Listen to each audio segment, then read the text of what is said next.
University heads in Central and Eastern Europe who blame Horizon 2020's excessive bureaucracy for making it harder to win grants got a sharp retort from a senior Commission official defending the system at a meeting in Berlin last week. Rectors from the EU 13 newest member states said the convoluted bureaucracy of EU research grants is stifling their capacity to compete with wealthier universities and research institutes which can afford the advice of expensive consultancies, and called for a change under EU's next program, Horizon Europe. Igor Papik, rector of the University of Ljubljana, said when he first applied for an EU grant under the 5th Framework Program, he was able to prepare the application himself.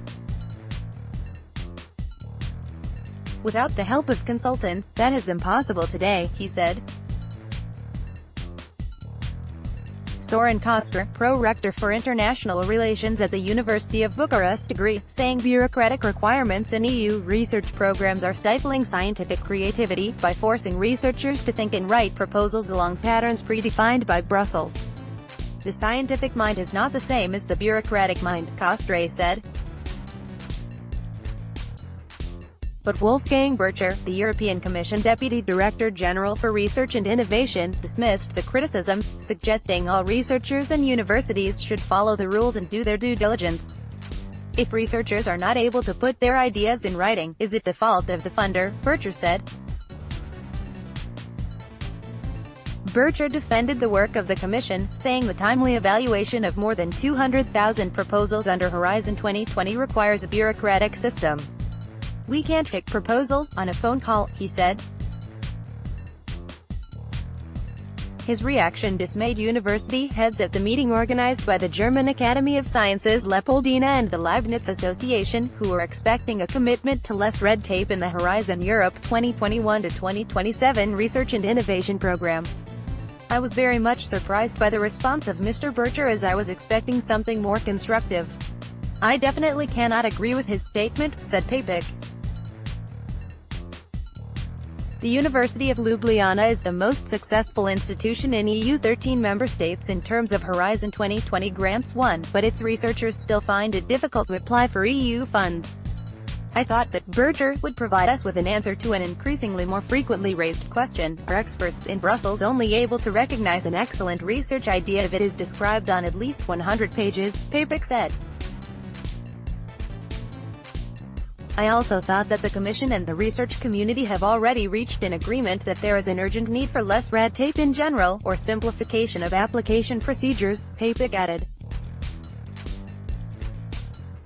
Burcher said the Commission can provide guidance, but it is up to each member states to organize national support systems for researchers and universities in order to become more successful at winning EU grants. The organization of the research and innovation landscape falls with the member states, he said. Bridging the gap, Lucian Georgescu, State Secretary at the Romanian Ministry for Research and Innovation, agreed universities in Central and Eastern Europe have a problem of lack of experience and of human and material resources required to make EU research grant applications.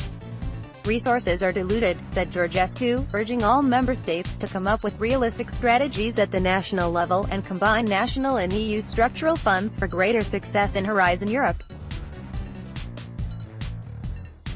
Proposals to Horizon Europe made last year by MEP Danica, the co-rapporteur helping to steer the program through the European Parliament, sparked a heated debate over what amount of EU money should be spent on helping poorer member states catch up with their richer counterparts in northwestern Europe.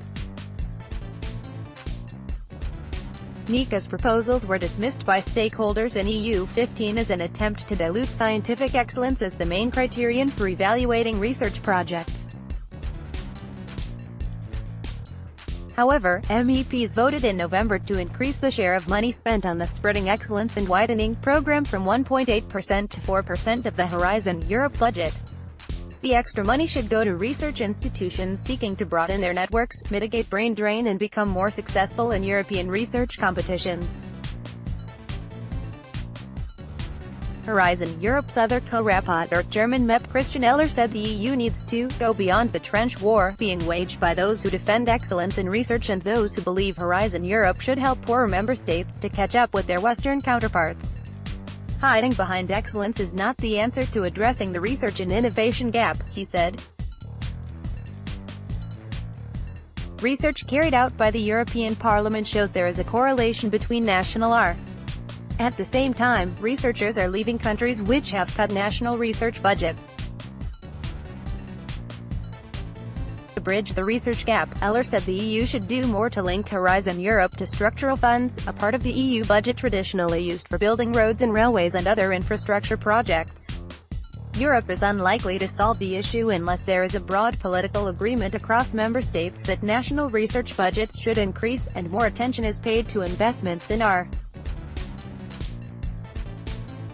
It's a question of priorities in Europe. Do we invest just in infrastructure, or is research and innovation a common goal, said Eller.